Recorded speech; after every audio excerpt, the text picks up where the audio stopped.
He traced the eerie hissing sound around his house, something he had never encountered before.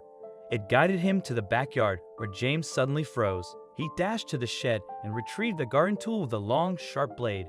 Tentatively, he poked the strange patch of grass, his heart racing as it shifted beneath his touch. When he finally uncovered what was concealed within, he stood there in stunned disbelief. James Carlington and his wife, Sarah, were returning home from church on a Sunday morning when James spotted something unusual in their yard.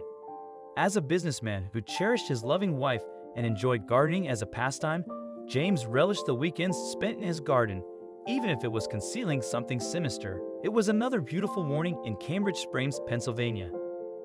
The air was crisp, the sun shone brightly, and the wind was calm and gentle after a night of fierce storms. Although James felt exhausted from the relentless rain and howling winds, he prepared himself for a relaxing Sunday. Little did he know, his day would take an unexpected turn. After enjoying breakfast, the couple headed to their weekly 10 o'clock a.m. church service, planning to return home for gardening and various chores. On the drive back, James mentally compiled a list of tasks for the garden. With their 2 children grown and moved out, he devoted all of his attention to their modest yard. Upon arriving home, they walked from the car to the front door. Just as James was about to turn the handle, he heard a strange sound. "Do you hear that?" he asked. Sarah, puzzled, replied, "Yeah, what is that?" It was a hissing noise, unlike anything they had encountered before. James stepped away from the door and followed the eerie sound. It led him around his house to his backyard. As he turned the corner, the noise got louder and louder. Suddenly, James froze. "What the?" he muttered. In front of him was a big patch of grass that seemed to be rising. He dug his heels into the ground in complete confusion before inching closer to the bizarre scene. James tapped the strange thing with his foot and watched, horrified, as the patch of risen earth moved beneath his foot. He jumped back, and his wife followed suit as they both stared curiously at it. Once it stopped moving, James tentatively kicked it again. It wobbled once more before coming to a standstill. Then he did something he probably shouldn't have. "What the hell?" he said. "It's like a bubble or a waterbed." Feeling emboldened, he took off his sandals and walked on it. The weird mass moved under his feet like a giant slab of jelly. James got so carried away with the fun sensation that he started to jump on it. But on his third jump, he heard an awful, unhinged sound. He froze. A loud pop filled the air, and the mass beneath his feet got bigger. James quickly got down, realizing that he had no idea what he was standing on. He hoped that sound wasn't anything serious, but it was. James asked his wife to get out her phone and start filming. He was going to burst this thing, but he never expected what they would capture. Sarah got out her camera while James grabbed an umbrella from the side of the house.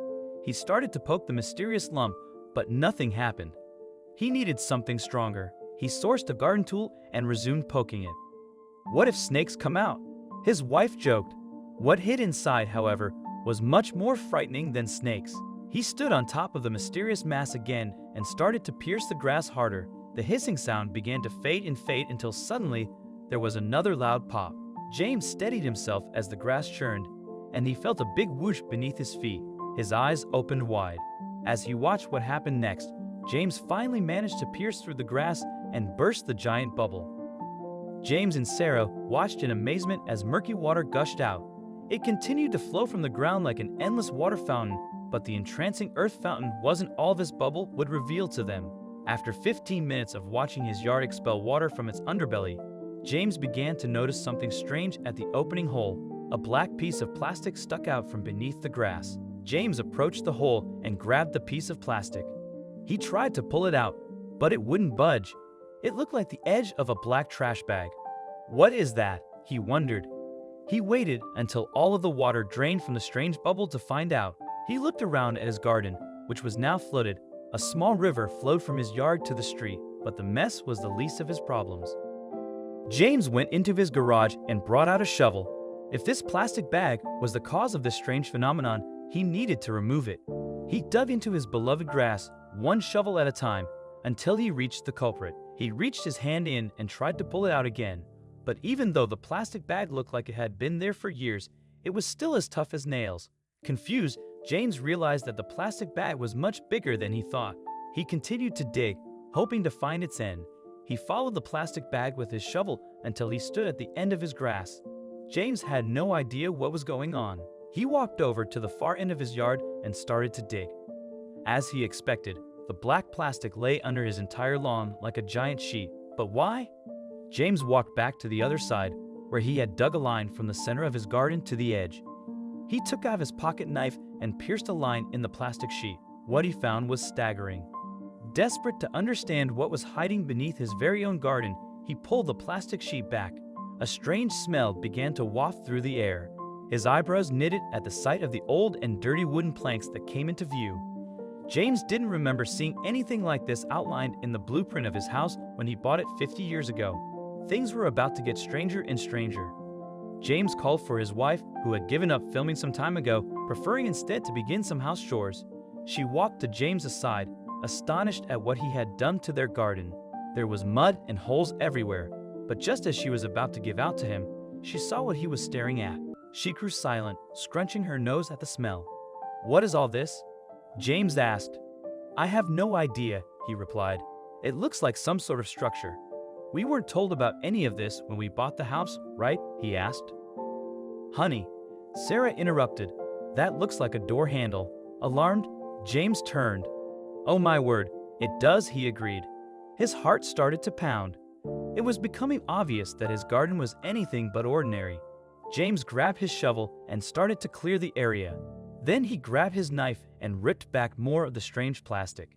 His wife stood close by as he tried to prise open the bizarre door. His mind raced with theories as he used all of his strength to open it. Was it a bunker? Some kind of ancient ruin? He started to sweat with anticipation.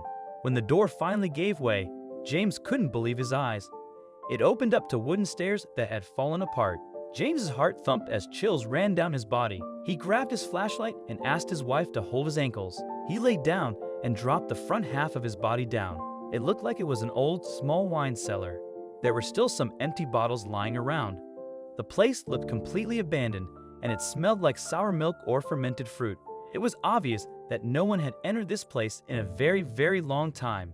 It was definitely the source of the strange smell. When James finally managed to grab a bottle, he was left speechless by the date inscribed on it. It was from the early 20th century. After a frustrating search into his house's history, he learned that the wine cellar had been sealed off because it was constructed without planning permission. But what about the giant bubble and the plastic?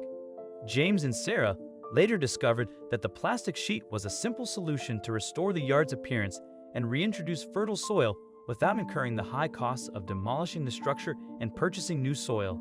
They found out that the mysterious grass bubble was a phenomenon known as a lawn blister.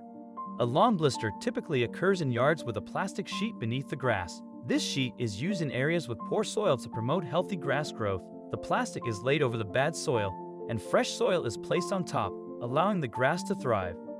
However, this strange occurrence can happen when water occasionally seeps under the plastic layer and becomes trapped.